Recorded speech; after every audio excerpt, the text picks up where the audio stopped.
qui va tourner autour du terme résister. Je crois que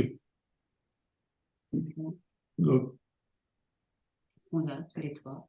nos trois auteurs sont là. Je suis très heureux de vous accueillir.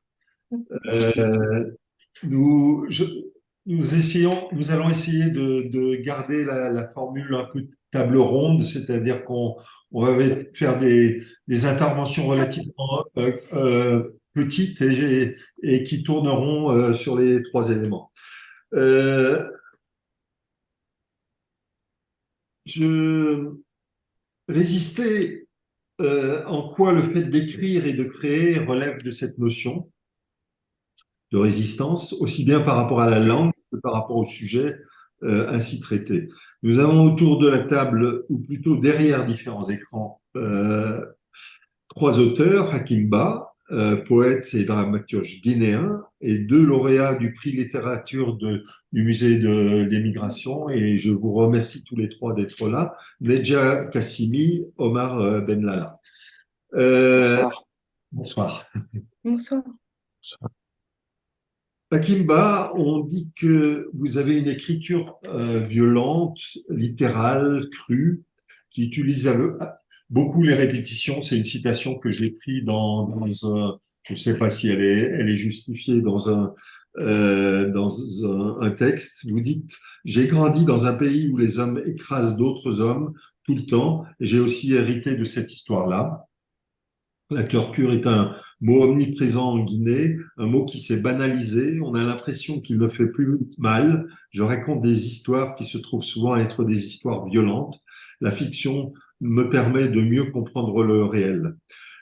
J'aimerais beaucoup commencer par vous interroger sur la banalisation de certains mots, la banalisation des termes, le fait que euh, les termes, les langues s'usent et que finalement, par trop grande répétition, on a du mal à les rendre. Et je crois que le travail des auteurs, c'est justement d'essayer de se battre contre cette banalisation et de rendre à nouveau les choses importantes, les choses sensibles, perceptibles.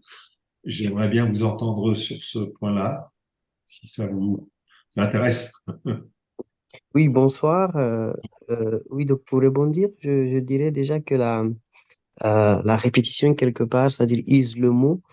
Et j'aime la répétition parce que le fait de presser, on essaie, c'est-à-dire de tirer tout le jus, c'est-à-dire que qu'il peut y avoir dans un mot et qu'à la fin, euh, contrairement justement à l'acte d'informer, de l'information, ou en tout cas que la violence maintenant devienne juste un acte, c'est-à-dire d'information, de communication, où on communique sur un événement, on communique, on ne raconte pas.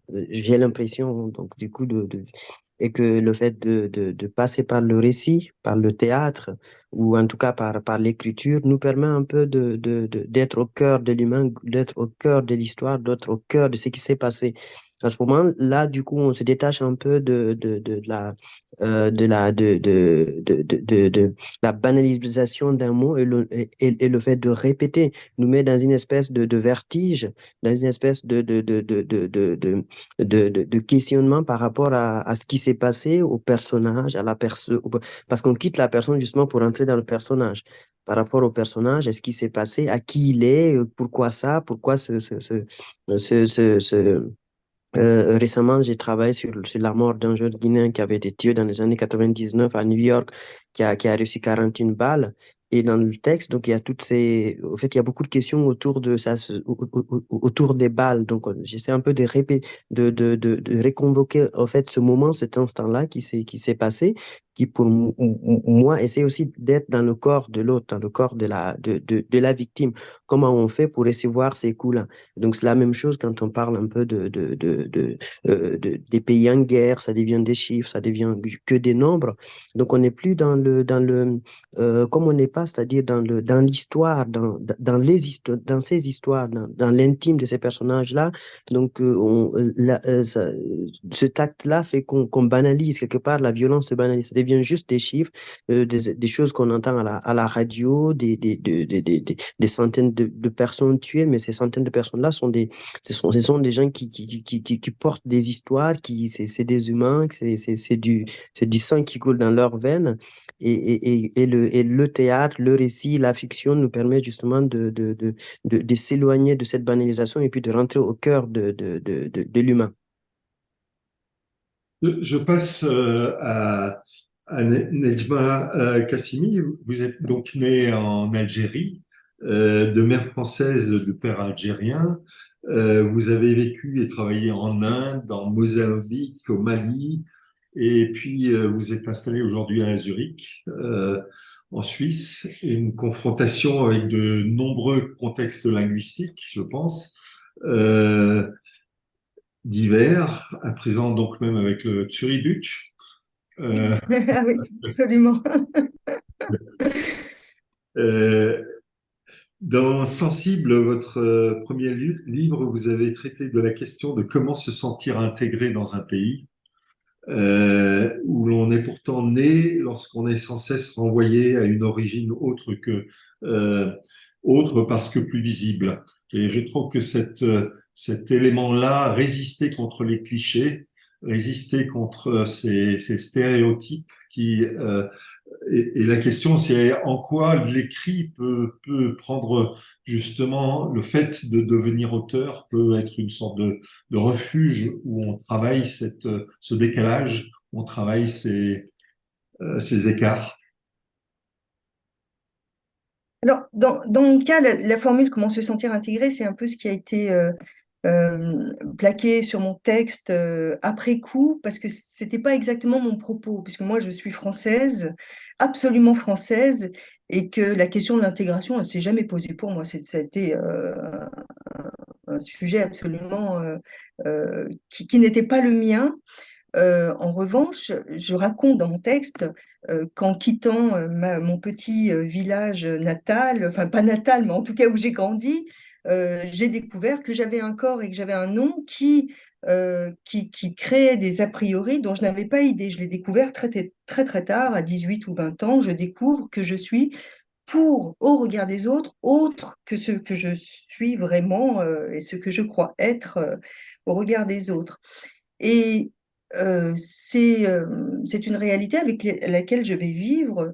Et dans mon texte, c'est ce que je raconte, c'est que je vais vivre dans le déni pendant très longtemps de manifestations racistes. Mais comme le sujet ne m'intéresse pas et qu'il est hors de question que je m'abaisse ou que je m'humilie à parler de racisme à mon égard, c'est un sujet que je vais écarter de ma vie complètement et que je vais écarter de manière très simple parce que je vais quitter la France. Donc, à partir du moment où je quitte la France, eh bien, je suis absolument française au regard de tout le monde, au regard des Mozambicains, des Indiens. Au Mozambique, on m'appelait la Française. Et en Suisse, absolument, je suis absolument française parce qu'il suffit que je dise je m'appelle Nedjma Kassimi, je suis française pour que tout le monde me croie. Personne ne met ma parole en doute. Donc, pour moi, c'était un sujet sur lequel je ne travaillerai jamais. La question du racisme, c'est une question sur laquelle je ne me pencherai jamais. C'était un no-go absolu pour moi. Euh, Or, ce qui s'est passé, c'est que je suis d'une génération d'après-guerre. C'est une génération où on nous a dit, nous, bon, il y a eu la guerre avant, ça va être compliqué pour les personnes d'origine maghrébine, avec des origines, des parents maghrébins, mais ça finira bien par se tasser tout ça. Sauf que 30 ans après, je me suis aperçue que les jeunes gens racisés, jeunes gens d'origine africaine et maghrébine continuent à vivre, non seulement qu'ils continuent à vivre le racisme, mais que ce racisme devient de plus en plus fort, de plus en plus euh, puissant, enfin, que non seulement ça ne s'arrête pas, mais ça s'amplifie. Et là, tout d'un coup, pour moi, c'était évident que ce que je n'avais pas fait pour moi-même, c'est-à-dire résister, c'est-à-dire tenir tête, m'opposer à ce ce qu'on vit quand on a des origines maghrébines, ce que je n'avais pas fait pour moi, je me devais de le faire pour autrui, c'est-à-dire pour les jeunes générations. Et c'est là que ce texte est arrivé, parce qu'il était hors de question que ce que j'avais cru qui disparaîtrait avec le temps et qui ne disparaissait pas, il était hors de question que je baisse la tête finalement pour les jeunes. Et ça a été le moteur, c'est-à-dire que j'avais réfléchi un petit peu à la question de résister. Euh, je- je- pour moi, résister, on l'envisage très fortement comme résister contre une attaque, résister contre. Et on est dans une position de défense. Et avec sensible, il était hors de question que ce soit une position de défense. C'était pas une position d'attaque, mais c'était résister en faveur de, pour défendre des valeurs et surtout pour rétablir la justice. Et pour nous, c'était Et indéniablement, il y avait cette double je dirais résistance. Il y a la résistance de l'écrit, la difficulté d'écrire ce qui indéniablement est dit par beaucoup d'auteurs, et ce que vous exprimez, c'est-à-dire le geste de résistance de par le contenu de ce qu'on dit. Donc, on joue sur ces deux panneaux. voilà. Pour moi, ça aurait été impossible. J'aurais été incapable d'écrire Sensible ou d'écrire ce texte si je l'avais écrit pour moi-même. Les mots ne seraient pas venus. Ça m'aurait été impossible. Donc, le moteur, véritablement, c'était me battre pour les jeunes générations et écrire pour ces jeunes générations. Et puis surtout, rétablir des vérités historiques et d'écrire il y a des générations de troisième génération, quatrième génération qui continuent à payer le prix d'un passé colonial auquel, enfin, et qui les dépasse, et puis de raconter comment tout ça se met en place, comment tout ça se cristallise et ne cesse de devenir plus difficile jour après jour. Donc, il y avait, Pourtant que vous dans l'idée de résister, pour moi, il y a l'idée de rétablir une justice. Et il y a plusieurs idées, hein. Il y a l'idée aussi que c'est un rétablir une justice. Enfin, je dis dans le texte que l'injustice, c'est un poison dans une société. C'est un empoisonnement général, et que le seul contrepoison à l'injustice, c'est la justice. Et j'ai conçu, je conçois l'idée de résistance comme, alors, déjà étant la moindre des choses, et puis comme étant un service que l'on rend à ses compatriotes. Et pas simplement dans mon cas aux personnes racisées, maghrébines ou africaines, mais à tous. C'est-à-dire que l'idée, c'est vraiment de résister aux penchants, en fait, hein. C'est résister aux pulsions, résister voilà, aux idées toutes faites, aux clichés, etc. Et que c'est un service qu'on rend à tout le monde. Merci beaucoup. Omar Benalla, vous êtes né à Ménilmontant, donc exactement dans ce dont on vient de parler. Vous avez, je crois, durement ressenti ce décalage entre le lieu de naissance et d'origine, y compris sociale, qui vous définissait à travers votre famille. Dans les trois livres, La Barbe, L'Effraction et Tu n'habiteras jamais Paris, que j'ai adoré d'ailleurs, euh, vous décrivez des formes de résistance de l'adolescent mal à l'aise par rapport à son environnement sociétal. Est-ce qu'aujourd'hui, l'écriture a pris le relais de cette lutte? Parce que c'est souvent quand même des écritures sur votre propre expérience. Oui, bonsoir et merci de l'invitation. Je resterai surtout sur peut-être le dernier livre. Et ce qui m'a intéressé quant à la notion de résistance, c'est celle que j'ai apprise de mon père et de Martin Nadeau. Parce que dans le dernier livre, je les mets en parallèle tous les deux. Donc Martin Nadeau, qui est un maçon creusois, né en 1815 et qui monte à Paris en 1830 pour construire la capitale. Et donc à l'époque, il n'y a pas d'école. Et son père commence en fait la première scène, il commence par résister à toute la famille et à tout l'environnement, donc du hameau de la Martinège dans la Creuse, quand il décide d'envoyer son fils chez le curé pour apprendre des lettres, pour apprendre à lire et à écrire. Et même, en fait, la mère de Martin Nadeau dit, mais pourquoi faire? Il va travailler avec toi au chantier, il va rester avec nous pour garder les bêtes le temps qu'il aille au chantier, etc. Et en fait, son père résiste et il tape du poing sur la table, et même contre son propre père, et il dit il ira. Et il a cette conscience, en fait, de se dire que c'est ce qui va lui permettre de dépasser sa propre condition. Et il a finalement eu raison parce que Martin Lado est donc monté à Paris et est devenu l'un des premiers députés maçons. Quand on parle de résistance, il est notamment à l'origine d'une des lois sur les accidents du travail. Il a été exilé en Angleterre où il a encore appris une nouvelle langue. Et il était extrêmement gêné, il restait maçon, mais pour gagner aussi un peu plus sa vie, il est devenu professeur d'anglais, donc complètement autodidacte. Et j'ai trouvé son histoire et son portrait fascinant pour ça, justement. Il s'est vraiment servi de la langue pour résister à énormément de choses et à une époque en fait incroyable. Et d'ailleurs, il était extrêmement gêné au début à l'Assemblée nationale où il apprenait ses discours par cœur pour les réciter devant tout le monde et les réciter sans faute de frappe. Et on se moquait de son accent, on se moquait en fait du reste de patois qu'il y avait dans sa langue. Et malgré ça, en fait, il a quand même gardé, il a gardé le cap et il est finalement devenu questeur de l'Assemblée nationale. Et maintenant, c'est vraiment un héros national dans la Creuse où j'ai la chance de retourner parfois. Et en parallèle de lui, il y a mon père qui me raconte son histoire et qui, lui, est arrivé d'Algérie dans les années 60. Donc, il est né en 39. Quand je dis à mon père, est-ce que tu as conscience d'être né dans un pays colonisé? Il me dit, j'ai pas conscience d'être né dans un pays tout court. Je sais que je suis né dans un endroit, il y a un village, il y en a un autre pas trop loin, mais qu'est-ce que c'est qu'un pays? Donc, il n'a pas ces notions de géographie, etc. Une fois de plus, lié à la langue. Et quand il arrive à Paris, il se rend compte très rapidement en devenant maçon, que c'est la langue et le rapport à la langue en fait qui va l'aider justement lui aussi à dépasser sa condition. On a appelé le livre ensemble Tu n'habiteras jamais Paris parce que c'est une assistante sociale qui lui dit quand il demande en fait puisqu'il arrive à Paris et il construit la capitale comme Martin Lado, il lui demande en fait un coup de main pour avoir une chambre un peu plus grande pour accueillir ma mère qui vient d'arriver d'Algérie. On est à la fin des années 60 et elle lui dit non non on ne rêve pas en fait tu n'habiteras jamais Paris.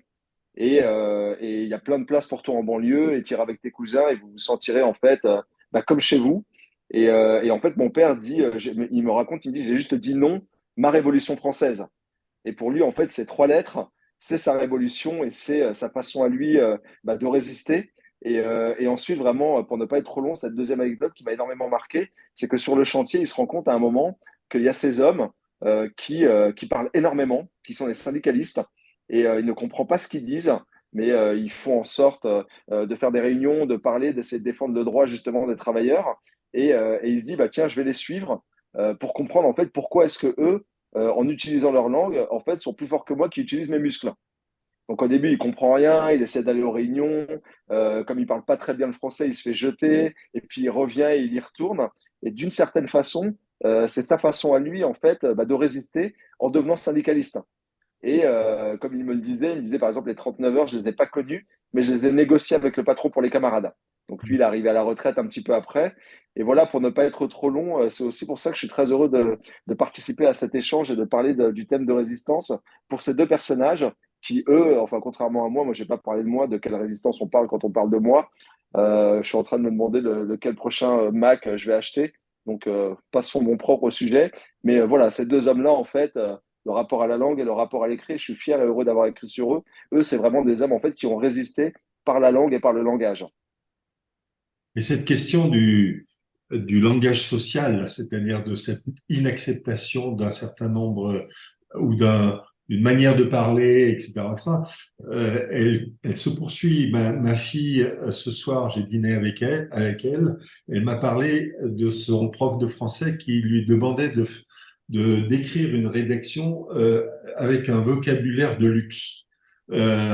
Donc, on enseigne d'une certaine manière cette manière sophistiquée de parler et d'écrire. Et ça reste une voilà, c'est trois, on appelle ça les trois langues françaises, les trois manières de s'exprimer, et qui indéniablement définissent des coupures sociales très fortes, je crois.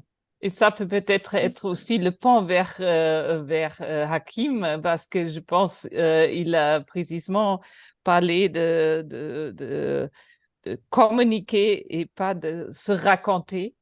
Et cette violence de cette répétition est précisément peut-être cette langue de luxe qui dit rien mais qui fait beau.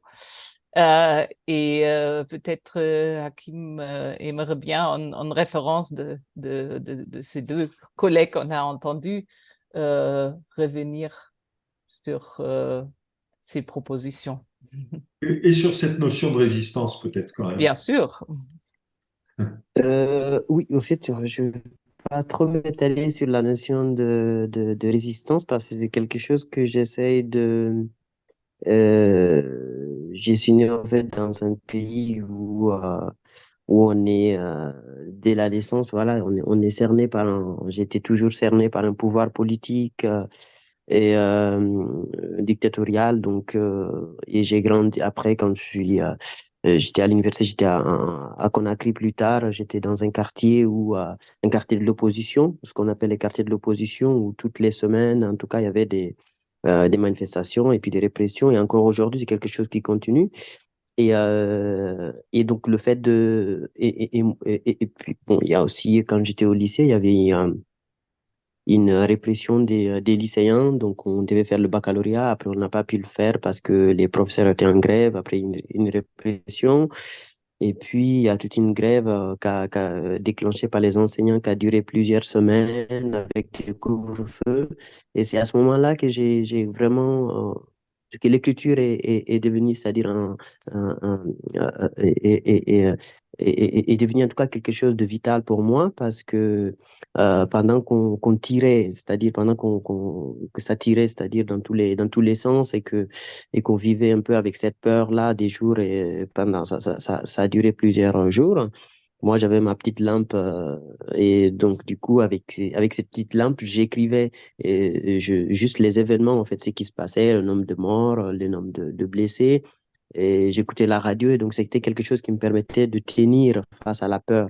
Et depuis, donc, du coup, j'ai pas, l'écriture, voilà, c'est plus de quelque chose qui m'a permis, en tout cas, si on peut dire comme ça, de résister.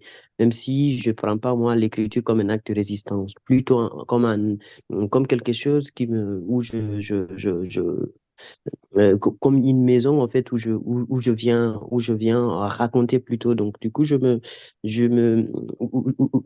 où j'ai la chance de faire du théâtre et de voir mes spectacles monter et puis moi-même de monter mes pièces et donc il y a toujours cette rencontre aussi avec une autre communauté avec un public où l'écriture se détache de la se met en marche et avec des personnages où on entend en fait la parole parce que j'aime aussi le fait, c'est-à-dire d'être d'écrire quand on fait du théâtre, d'écrire de la parole, ce qui fait aussi que je suis souvent dans la répétition. Et le fait, c'est-à-dire d'amener une œuvre qui parle de violence, qui parle euh, de, de, euh, de mort, etc., ou en tout cas des gens qui subissent des situations douloureuses. Et le fait d'amener cette parole-là face à un public, récemment j'étais à Amsterdam où on jouait, où j'ai joué un texte avec un circassien qui s'appelle Pourvu que la mastication ne soit pas longue. C'est la mort de ce jeune Guinéen dans les années 99 à New York. À chaque fois, donc, avec le public, il y a quelque chose de très, on partage en fait la douleur de ce personnage, Amadou Diallo qui est mort dans les années 99 et le théâtre permet de convoquer, de réconvoquer en tout cas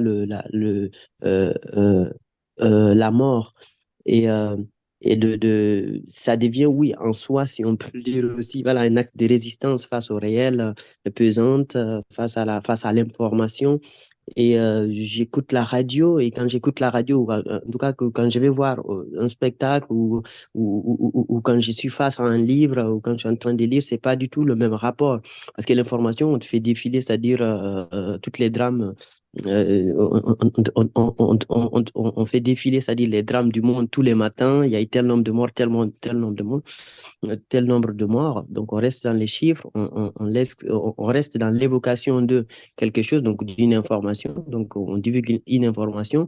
On n'est pas, comme je le disais au début, pas au cœur de l'humain, pas au cœur, c'est-à-dire d'une histoire de l'intime. Et le fait de passer par l'intime nous permet d'être en tout cas plus en empathie, en tout cas de se, de se, de, de se poser des questions face en tout cas à ce qui est en train de se passer, face à ce qui se passe, des personnages, ce que des gens subissent, c'est-à-dire ici et ailleurs, et que ce soit dans un livre ou en tout cas une pièce de théâtre, et c'est en soi, voilà, une autre façon de résister face au monde, face à la communication, face à l'information permanente sur les réseaux sociaux, mais aussi à la radio un peu partout. Aujourd'hui, on est submergé par l'information et, euh, mais pas par le récit, voilà. Pas par le récit, pas par le personnage, pas par l'intime. Que ça vous fait réagir, Benjamin, ou Euh, alors, par rapport à la forme de la narration, euh, pour moi, ce qui était important euh, dans mon travail, j'ai senti que je devais, quand j'ai réfléchi à la manière d'aborder ce sujet-là, et que je n'étais évidemment pas la première à l'avoir fait. Il y a des romans qui ont été écrits, il y a des essais, etc. Donc, très, très bons textes qui ont précédé et dont je me suis inspirée d'ailleurs. Et pour moi, c'est la grande question, c'était est-ce que je rajoute du papier à du papier, des mots à des mots, enfin un texte à un texte, et puis finalement, d'autres l'ont fait très bien, et pourquoi apporter mon obol, qu'est-ce que ça va changer? Donc ma réflexion, c'était de me dire euh, comment aborder la chose de manière qui, qui frappe, et de résister à une envie ou à une tendance ou à une facilité pour moi de m'orienter vers le roman ou vers... et donc, il y avait une idée je me suis beaucoup posé la question du format. Comment aborder ce sujet et sous quel format? Et mon texte est une succession de petits textes qui sont complètement pas du tout chronologiques. Alors vraiment, c'est comme un puzzle, tout est éclaté, mais l'image se forme tout à la fin. Et l'idée, c'était ça, c'était de résister à un format où ça commence par là, ça passe par là, on sait déjà où les choses mènent.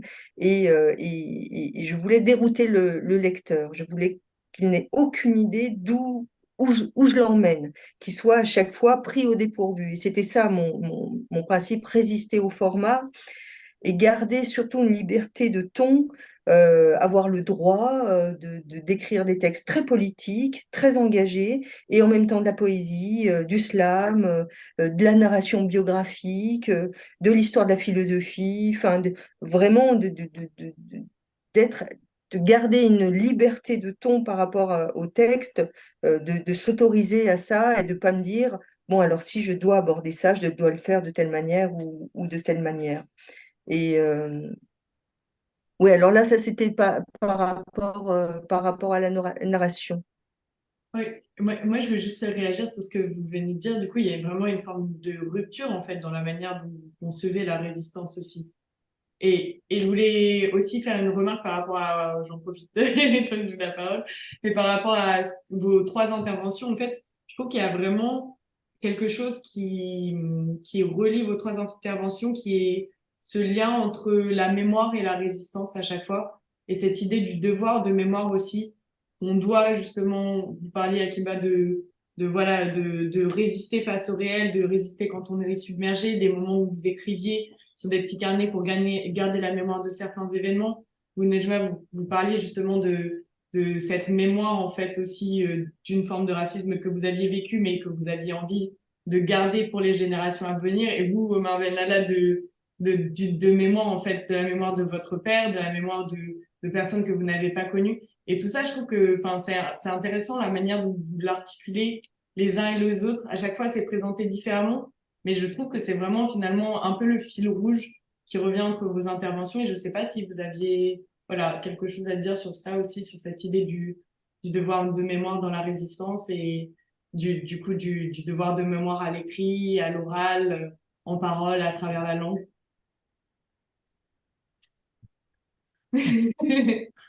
Et si le français, Je vais, et juste pour... je vais commencer. Non, je vous laisse. Bah, Alors, c'est la question là, de, pour le c'est cette coup, ah, pardon, excusez-moi. c'est Allez-y, cette allez-y. question de, c'est cette question de devoir de mémoire. Je viens, bon, voilà, d'un pays, bon, la Guinée, où j'ai l'impression qu'on fait tout pour effacer. Aujourd'hui, en tout cas, aujourd'hui, on a pratiquement plus de. En fait, il y a toute l'histoire. On est dans une démarche plutôt de, de, j'ai l'impression en tout cas qu'on trahit une partie de notre histoire et puis on fait disparaître en tout cas toute la mémoire, c'est-à-dire de ce pays. Et donc euh, il y a eu pendant la Première République, pendant ce qu'on a appelé la Révolution, au temps de Sékou Touré, des exactions dans un camp qu'on appelle le camp Boiro. J'ai écrit un texte parce que j'ai rencontré quelqu'un qui est né dans ce camp et donc du coup qui m'a raconté tout ce qui s'est passé. Après, comment il y a eu la démolition du pont 8 novembre qui était le pont en fait où on pendait en fait des opposants. Donc c'était un peu le pont de pendaison. Donc qu'on appelait et du coup qu'on a démoli il y a quelques années pour mettre à la place une sorte d'échangeur. Donc et aussi le camp, ce fameux camp qu'on appelle le camp Boiro a été complètement démoli. À la place, aujourd'hui, il y a un camp militaire. Donc, tout ce qui rappelle, en tout cas, cette mémoire un peu blessée, disparaît complètement aujourd'hui. Donc, tout est en train de disparaître en Guinée, qui fait que la nouvelle génération n'a plus de repères. Et donc, tout est en train et il y a un retour, en fait, en force de la mémoire de ces Touré, de tout. Donc, l'aéroport qu'on a créé a été complètement débaptisé, c'est-à-dire aéroport Ahmed Sékou Touré. Donc, j'ai l'impression, et moi, je fais un travail, c'est-à-dire de, de, euh, de, de, de reconstitution, en fait, cette mémoire-là à travers des textes que j'ai écrits, mais aussi à travers, voilà, des lectures. J'essaie, en fait, de garder une partie, c'est-à-dire cette mémoire-là en moi, parce que j'ai besoin de ça aussi pour garder le lien quelque part, c'est-à-dire avec ce pays-là. Et quand je vois là de loin, hein, comme ce qui est en train de se passer, c'est-à-dire la façon, comme on a tout effacé, il y a plus d'endroits, en tout cas, où on peut aller se recueillir pour les victimes de ces massacres, de ce fameux Camboiro, de la Première République. Donc, du coup, aujourd'hui, ces victimes-là deviennent, et même, ça dit, deviennent des coupables. Donc, les enfants des victimes n'ont plus droit à la parole, pratiquement. Et donc, on est en train complètement de l'histoire de complètement, c'est-à-dire brûler tout ce qui rappelle, en tout cas, cette la Première République, tous les crimes, tout ce qui s'est passé pendant la Première République, pour nous raconter notre histoire à la place.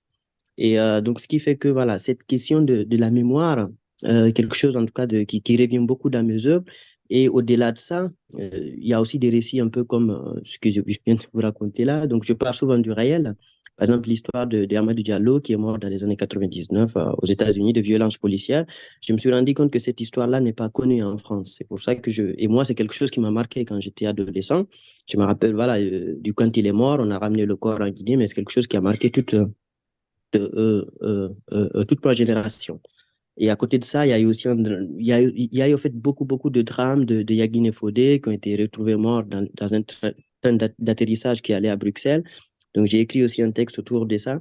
Donc, je considère, en fait, ce sont ces tragédies contemporaines aussi ce sont ces tragédies-là qu'on a besoin, en fait, à travers, en tout cas, le théâtre, à travers d'être racontées. Donc, du coup, et pour raconter ces tragédies-là, comme je ne vois pas, en tout cas, d'autres personnes le faire. Donc, voilà. Donc, et que moi, je sais que je peux faire, c'est-à-dire c'est écrire et puis écrire du théâtre. Et on a la chance, en tout cas, quand on écrit du théâtre, c'est quelque chose qu'on partage, c'est-à-dire avec un public. Tout de suite, ça devient des personnages, donc ça vit. Et donc, du coup, ça ramène, voilà, du coup, ça fait vivre, en fait, la mémoire. Et sur notre question de langage, parce qu'on est quand même, on va développer sur cette question-là, cette oralité écrit du théâtre est bien entendu extrêmement intéressante. C'est-à-dire vous écrivez ce qui va être dit et on est bien dans cette double forme que sinon on intériorise dans le roman d'une manière personnelle. Mais peut-être Omar, euh, je crois que cette question de mémoire est aussi, vous la travaillez à un autre niveau, au niveau de cette question, notamment de l'histoire syndicale, de l'histoire de ces moments qui finalement sont peu relatés. Et on voit bien que les nouvelles générations ne savent pas trop ce que sont quoi, ils l'ont retrouvé un peu ces derniers mois, mais l'importance du syndicat et ce qu'était l'importance de cette solidarité ouvrière et de ces choses-là, je crois qu'il y a toute une génération aujourd'hui d'auteurs qui essayent de retrouver cette mémoire-là, qui est aussi une mémoire un peu oubliée. Oui, certainement. Dans mon cas, j'ai eu la chance en fait d'avoir un père qui tenait justement à ce devoir de mémoire. Mais personnellement, c'est pas du tout une dynamique qui m'a animé. Moi, j'étais le gamin en fait qui veut papoter avec son père. Et quand j'ai commencé à discuter avec lui et à lui proposer justement le projet du livre, je m'attendais en fait à ce qu'on en discute, qu'il me raconte son histoire, mais sans vraiment savoir ce qui allait en sortir. Et par exemple, l'anecdote de l'assistante sociale qui veut pas l'aider pour un appartement, l'anecdote en fait du syndicaliste, enfin tout ça, je l'ai appris, et je l'ai découvert avec lui. Et moi, je me suis rendu compte, en tout cas maintenant, c'est mon analyse, que c'est plutôt, donc il y a certes le devoir de mémoire et j'ai appris énormément de choses. Et tant mieux si les lecteurs, justement, se sont rendus compte qu'il y a toute une histoire sociale et solidaire et toute une lutte et une résistance, en fait, qui a été accomplie. Mais moi, je me suis rendu compte d'une chose, en fait, quant au devoir de mémoire, c'est plutôt, souviens-toi, en fait, que tu as un père. Et ce père-là, en fait, a encore des choses à t'apprendre même à 40 ans, quand tu as l'impression, en fait, entre guillemets, d'être arrivé. C'était mon troisième livre et je commençais à avoir une forme de vitesse de croisière. Et puis, je l'ai fait vraiment pour le plaisir de la conversation avec un homme avec qui j'adorais converser. Et concernant Martin Lado, en fait, Martin Lado est venu dans le récit parce que ma mère avait beaucoup plus de mal à témoigner dans le livre. Moi, je voulais au début avoir le pendant féminin et masculin de leur histoire. Et le livre, en fait, qu'on m'a tendu concernant Martin Lado, en fait, c'est ses mémoires. Donc, c'est un livre qu'il a écrit pour les générations futures et notamment pour son petit-fils, Louis, et en disant, bah voilà ce que j'ai vécu. Je ne suis pas en fait député comme ça. Il s'est passé toutes ces choses-là. Donc, mes deux personnages, en fait, si je peux parler de personnages, hein, ont eu, eux, cette dynamique-là. Je pense que c'est aussi lié à l'âge parce que voilà, mon père avait 75 ans. Martin Lado a écrit ses mémoires, en fait, à peu près au même âge. Et ils avaient envie en fait de laisser trace, de laisser quelque chose. Et moi, j'en ai vraiment bénéficié comme d'un cadeau. Mais moi, la dynamique qui m'a vraiment animé, vraiment, je suis pas du tout un militant, ni un expert, ni ce genre de choses-là. Mais c'était justement me souvenir, quand on parle de devoir de mémoire, que voilà, que j'ai un père en fait et que il a encore énormément de choses en fait à m'apprendre, à partager. Et moi, ce que j'ai recherché, c'est vraiment vous savez, cette relation qu'on a avec ses parents quand on est enfant et qui vous racontent des histoires. Et en D'un fait, on ne côté, veut pas évoquer des... d'un côté, vous Allez-y. aviez l'oralité de ces histoires du père, et de l'autre côté, un écrit. Et vous avez Exactement. rapproché finalement ces deux personnages ou ces deux manières de raconter. C'est ça. Et c'était vraiment moi, ce que j'ai essayé de retranscrire. Donc, il y a vraiment la langue et puis il y a la langue de Martin Nadeau, etc. Mais c'est vraiment le petit garçon qui se pose en fait à côté de son papa et j'allais dire de son arrière-grand-père fictif qui serait Martin Nadeau et qui a juste envie de passer un moment avec eux. Et quand on passe un moment avec nos aînés, souvent en fait, c'est par la transmission de leur mémoire.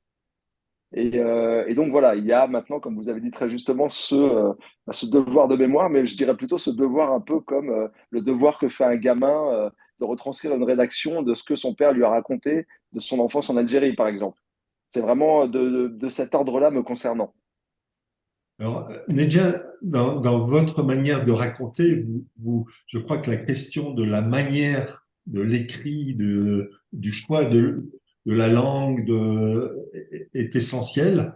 Et c'est probablement aussi pour faire distance par rapport à à une réalité et pour permettre un intérêt. J'aimerais bien que vous... Euh, alors, vous parliez précédemment dans la rencontre précédente, vous parliez des niveaux de langue, hein, qui sont importants. Moi, ça m'était très important de varier les niveaux de langue, c'est-à-dire d'avoir des moments extrêmement soutenus et des moments tout à fait accessibles, et puis d'être dans une variation constante du niveau de langue, parce que là, on s'adresse tellement à tellement en fait, d'instances différentes chez la même personne aussi, parfois. Déjà dans un public différent et dans la même personne, on s'adresse, on touche des cordes tout à fait différentes euh, en fonction de la manière dont on s'adresse à ce lecteur. Je, je pratique aussi dans mon texte des formes d'expérience, c'est-à-dire je demande régulièrement au lecteur d'essayer de s'imaginer certaines choses. Et si vous aviez tué quelqu'un, par exemple, qu'est-ce que vous vivriez avant d'introduire sur un texte sur Camus et donc sur l'étranger Camus, ben j'essaie d'imaginer ce que ça fait si on a tué quelqu'un, etc. Et de là, je vais déborder sur quelque chose de beaucoup plus large. Donc, j'invite le lecteur à partager des expériences et à faire ces expériences avec moi. Donc ça, c'est pour la pratique, hein, du texte. Je veux revenir un tout petit peu sur la question du devoir de mémoire. J'ai beaucoup de mal, moi, avec la question du devoir de mémoire. C'est une expression qui me Le pose mot devoir, extrêmement... c'est vous qui l'avez rajouté. Hein. Pardon? Le mot devoir, c'est vous qui l'avez rajouté. Non. Non? Non, j'en ai parlé, j'en ai Ah bon, parlé. pardon. Oui. Non, Non, non, non, l'expression de devoir de mémoire, alors le devoir, oui, le devoir de mémoire est moi quelque chose qui me gêne parce que j'y sens quelque chose d'assez euh, qui, qui, qui, qui crée comme bah, pour le coup, pour le coup, une forme de résistance, parce qu'il y a quelque chose de l'ordre d'une injonction un peu moralisante. Souviens-toi de tous ces drames qui ont eu lieu pour pas que ça se reproduise, et puis il faut pas oublier tous ces morts, il faut pas oublier. Il y a quelque chose, puis moi j'imagine les gamins qui essayent de se dire, oh là là, on leur fait la Première Guerre mondiale, la Deuxième Guerre mondiale, et les guerres, et les guerres. Et voilà, il y a une espèce comme ça d'accumulation. Euh, et finalement, pourquoi en fait? Et pourquoi? Qu'est-ce que ça va faire? Qu'est-ce que ça va créer, ce devoir de mémoire? C'est ça qui m'intéresse. Et il y a quelque chose d'un peu statique. Et évidemment, quand je travaille dans Sensible, évidemment, je reviens sur des mémoires. Évidemment, je vais parler de la guerre d'Algérie, je vais parler d'événements de la guerre d'Algérie, donc je pratique ce recours à la mémoire historique, mais qui ne m'intéresse que dans une seule et unique mesure, c'est qu'elle me parle de mon présent.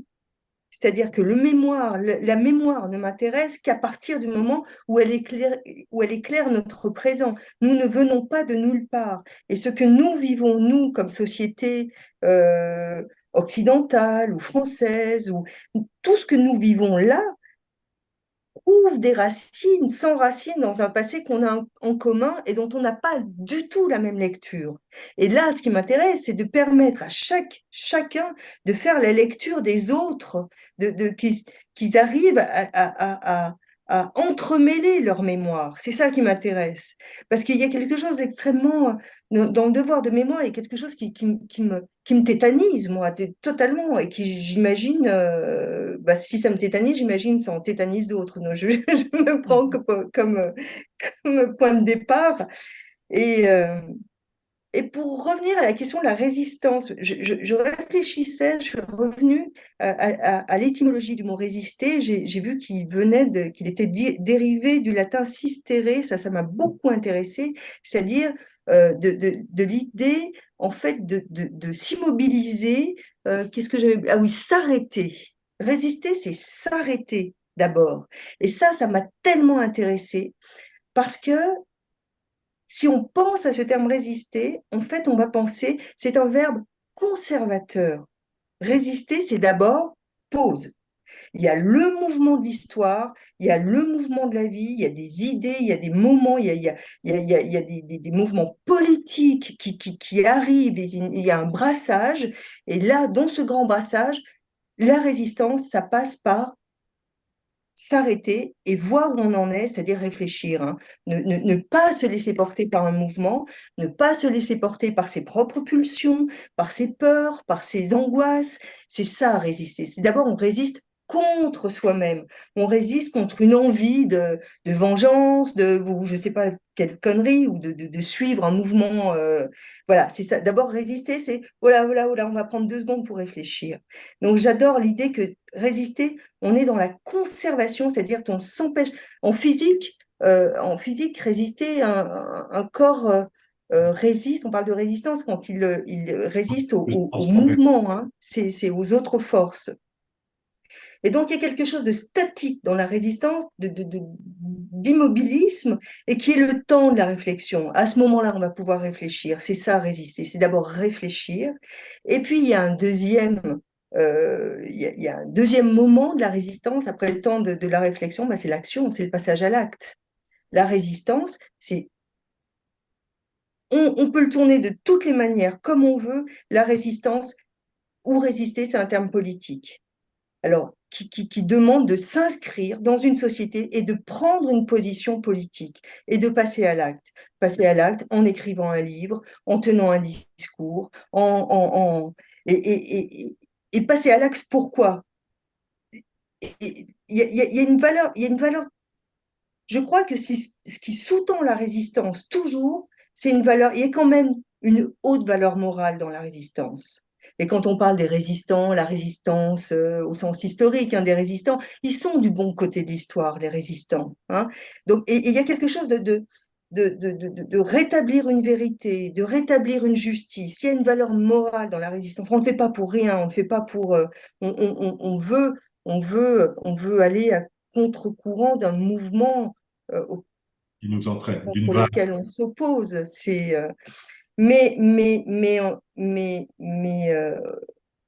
Mais c'est très compliqué parce que c'est politique et c'est violent, la résistance. Ça n'est jamais simple, ça ne passe pas avec des roses. Et c'est pour ça que dans le texte aussi, moi, ce qu'on m'a dit dans mon texte, hein, dans les 5 premières pages, on m'a dit, oh là là, est-ce que c'est violent ton texte? J'ai failli pas l'ouvrir plus. C'est parce que, parce que ça cogne. Il y a un moment de violence. La résistance, c'est pas gentillet. Ça défend quelque chose. Voilà. Non, Ouais. merci beaucoup. C'est- Euh, Peut-être, moi, j'aime bien comparer vos 3 approches parce qu'elles sont très, très complémentaires autour d'une même, je dirais, une même volonté, malgré tout. Omar, vous utilisez, je trouve, une sorte de dédramatisation de toute situation. C'est ce que j'aime beaucoup dans la manière dont vous nous racontez ces moments qui ont certainement été durs et parfois très beaux. Vous arrivez à nous en montrer les aspects voilà, intéressants, agréables, ces petits événements, et en même temps, on voit très bien dans quel contexte on se situait. Je crois que c'est une des grandes forces de votre écriture. Est-ce que c'est aussi revendiqué? Bah, je pense que c'est un peu lié à ma nature, parce que enfin, je vois un petit peu tout ce qui se passe autour de moi et en fait, j'ai assez peu de problèmes. Tout va bien. Et si j'ai la chance en fait d'écrire, au début j'ai écrit un petit peu sur moi, même si on peut avoir le sentiment que j'ai vécu une enfance un peu compliquée. J'ai arrêté l'école vers 14-15 ans. J'ai passé ma vie avec des gens maintenant qui sont dans le grand banditisme. J'ai fêté mes 18 ans en prison. J'ai eu enfin pas mal de choses en fait un peu compliquées dans mon parcours jusqu'à ce que je m'apaise un peu vers la trentaine. Donc j'ai raconté ça dans le premier livre, un petit peu dans le second, et dans le troisième j'ai raconté la vie en fait de 2 personnages qui eux ont vraiment dû porter des choses extrêmement lourdes. Et finalement, l'écriture, ça permet aussi de se comparer un petit peu à ce qu'on écrit et d'une certaine manière, en fait, ce qu'on vit parce qu'on l'écrit. Et je me rends compte, en fait, que ça va. Donc, je vais pas m'inventer une vie, je vais pas m'inventer. enfin voilà, quelque chose, enfin des drames ou ce genre de choses. Et d'ailleurs, c'est assez étonnant parce que j'ai écrit le premier livre, donc La Barbe, qui est sorti, qui raconte un peu mon histoire quand j'ai rencontré un mouvement prosélyte dans l'islam dans les années 90. Le livre est sorti le 15 janvier 2015. Et le 15 janvier 2015, en fait, c'est juste après les attentats de Charlie et de l'Hypercacher. Et donc, pendant une année, j'ai fait le tour, que ce soit en fait du CNRS, des chercheurs, des médias, enfin, des écoles pour parler justement de ce sujet-là.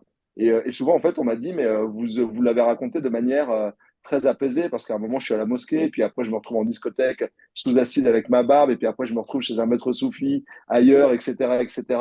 Et j'ai même, en fait, des personnes qui m'ont dit, bah, nous, on aimerait bien t'inviter. Il y a eu notamment le Bataclan juste après, mais ton livre, en fait, est pas assez, il n'y a pas assez de sang, il n'y a pas assez de violence, il n'y a pas assez de drame. Et j'ai dit, bah, justement, c'est ce que j'ai vécu, et tant mieux, parce que c'est ce qui me permet 8 ans après, là, de continuer à en parler. Demain, je reçois une classe de gamins de trappe à qui, en fait, avec qui je vais passer la journée autour de ce sujet et d'autres. Et eux, en fait, sont vachement sensibles à ce côté un peu dédramatiser la situation, notamment quand, par exemple, je leur explique que je me laisse pousser la barbe parce que j'ai de l'acné.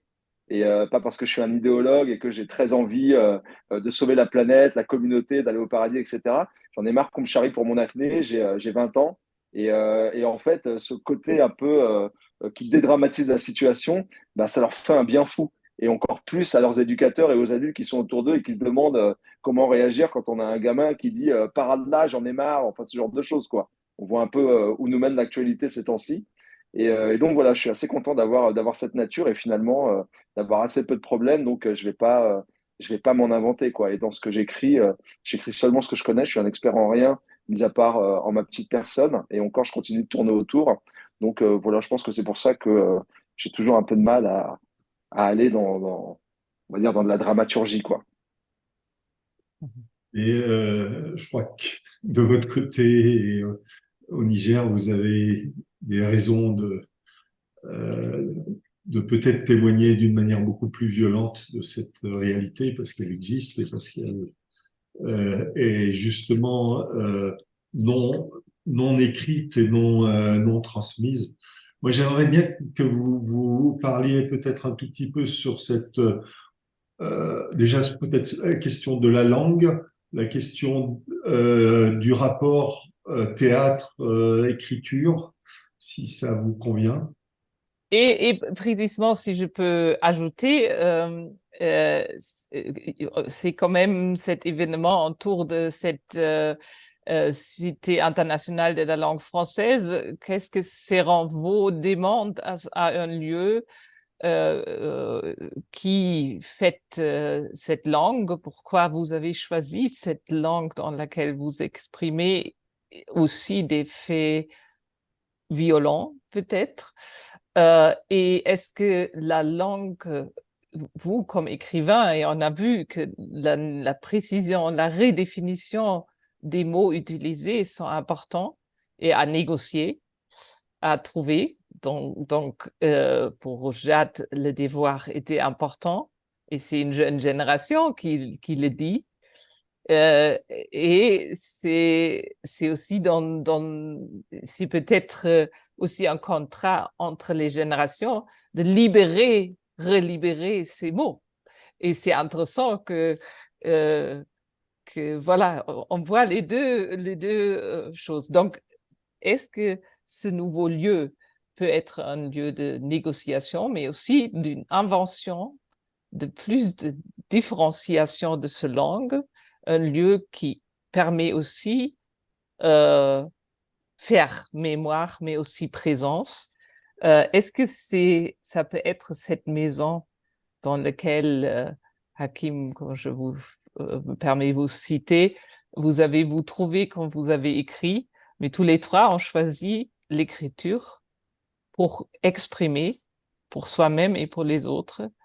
Et peut-être vous pouvez rebondir sur la question de Rudy et cet élément. Et relativement rapidement parce qu'on atteint la fin de l'heure. Excusez-moi. C'est la dernière ronde.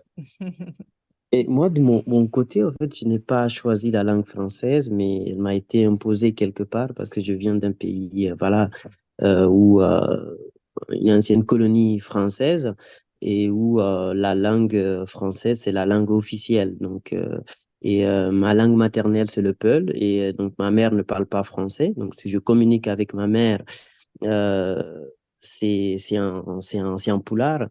Et j'ai beaucoup de mes parents qui parlent pas du tout français. Au fait, je viens d'un endroit très éloigné et de l'écriture, mais aussi de tout ce que je fais aujourd'hui.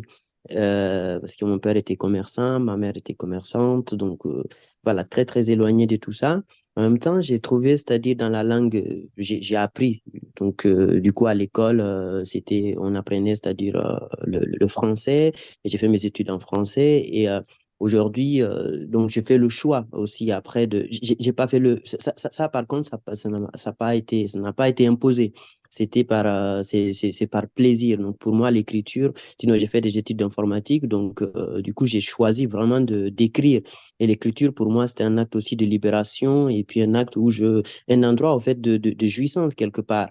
Même si on raconte quelque chose de violent, mais on a toujours la langue, en fait, ce jeu-là avec la langue qui nous permet un peu de dépasser en fait toute cette violence parce que quand on parle de violence, je pense que quand on raconte une histoire, il y a toujours un endroit, en fait, où, en tout cas au théâtre, on convoque et le rire et les larmes. C'est déjà un endroit où on raconte, voilà, des tragédies. Et j'aime ça aussi. Donc, il y a certains de mes textes, voilà, où je pars aussi de quelque chose de beaucoup plus universel, essayer de raconter, voilà, l'intime à partir de l'universel ou en tout cas quelque chose de très ancien. Aujourd'hui, je suis en France et je suis français. Donc, du coup, j'essaye aussi de raconter voilà un autre, c'est-à-dire ce qui me lie à ce pays aujourd'hui. J'ai un prochain spectacle qui va parler par exemple de ce que parlait Omar, de ces immigrés qui sont arrivés en France dans ces années 60 là et donc qui sont engagés comme syndicalistes. Donc voilà, j'essaie aussi d'aller vers cette histoire-là, de comprendre cette autre histoire de la France que je ne connaissais pas en Guinée. Merci beaucoup. Nedja, je crois que vous l'avez dit tout de suite, je suis française et la langue française. Mais vous avez toujours rencontré d'autres langues. Et vous avez choisi là maintenant d'être à Zurich. Est-ce que est-ce que cette langue française est valorisée par le fait du rapprochement d'autres langues? Est-ce que c'est, voilà, quel est ce... Alors, moi, j'ai fait une expérience très intéressante, c'est que la langue que j'habite, le français, j'y suis très à l'aise, je sais le manier dans vraiment une multiplicité de registres, c'est mon instrument. Et j'ai vécu cette expérience tout à fait étonnante en arrivant en Suisse allemande et en ne parlant pas allemand et en y élevant des enfants, de me retrouver complètement analphabète, c'est-à-dire d'écrire des mots à la maîtresse en les faisant corriger par mes enfants, mes accusatifs, mes datifs, ils sont n'importe comment, etc. Et puis donc de vivre cette expérience très douloureuse, fatigante de vivre en dehors de sa langue. Aujourd'hui, je travaille même dans ce pays et je suis sans arrêt confrontée au fait que je ne suis pas moi-même puisque je suis contrainte de parler une langue que je ne maîtrise pas complètement parfaitement et que le français, du coup, c'est aussi cet endroit où je me retrouve et je suis bien. Mais je dois aussi dire quelque chose, c'est que il m'arrive quand je lis d'autres textes en français que j'ai parfois du mal à ne pas les lire avec une certaine distance, en regardant comment il est fait, comment il est trafiqué, comment il a dit, comment sa phrase, etc. C'est-à-dire quasiment en professionnelle et en technicienne. Et donc, je prends des vacances en lisant en allemand ou en lisant en anglais, parce que ça me fait beaucoup de bien. Enfin, je peux lire un texte sans l'évaluer, le regarder, parce que je ne le maîtrise pas. Je fais confiance complètement à l'écrivain en me disant il a sûrement bien fait les choses. Moi, je lis son histoire, etc. Et je me fais plaisir et je suis plus dans ce rapport de regarder comment c'est fabriqué. Donc ça, c'est une découverte de me dire, il y a de temps en temps, je ne peux plus lire en français, ça me repose de lire en allemand. Merci beaucoup. Une toute dernière chose pour le terme de résister, que je, voilà, ouais, je me suis trafiqué un peu la tête sur ce mot-là quand même depuis que je sais que j'allais venir vous parler. Il y a quelque chose que je voudrais dire quand même avec le mot résister, qui pour moi, je crois que c'est fondamental dans ce mot. S'il y a une définition que je devais donner à ce mot, c'est il ne peut pas être dissocié. euh, Comment je l'ai écrit là? Ah oui, ça ne peut pas être dissocié de la foi en ce pourquoi on lutte. On lutte pour quelque chose quand on résiste, et c'est pas dissocié de cette foi. Et pour moi, résister, c'est croire en l'impossible. On ne sait pas si on y arrivera. On ne sait pas si ça sert à quelque chose. On sait, c'est même pas le sujet, mais on y croit. Et on sait que ça va être vaguement impossible parce qu'on met la barre très très haut. Et que, et je crois que quand on résiste, on est dans cette dimension-là, on est dans cette attitude-là de croire en l'impossible. Et on y met tout notre cœur et notre foi et notre savoir-faire et nos mots et nos textes et tout, quoi. Voilà, ça, ce sera mon mot de la fin. Peut-être un dernier mot, Omar, mais non, vous avez 2 minutes encore. Et je voulais en profiter, je voulais en profiter pour remercier le Musée de l'Immigration qui nous a Et aidé. c'est le prix littéraire de la Palais Portoré et Stéphanie Barthelot qui nous a aidés et faire le lien important. Et c'est exactement ce type de prix qui aide aussi à donner visibilité à la littérature importante. Voilà. Voilà. Omar, Omar. Ça, Ouais, c'est. un dernier mot, bah, simplement merci et puis longue vie à la cité. très bien. Merci beaucoup. Merci. Merci. À bientôt. Merci à vous.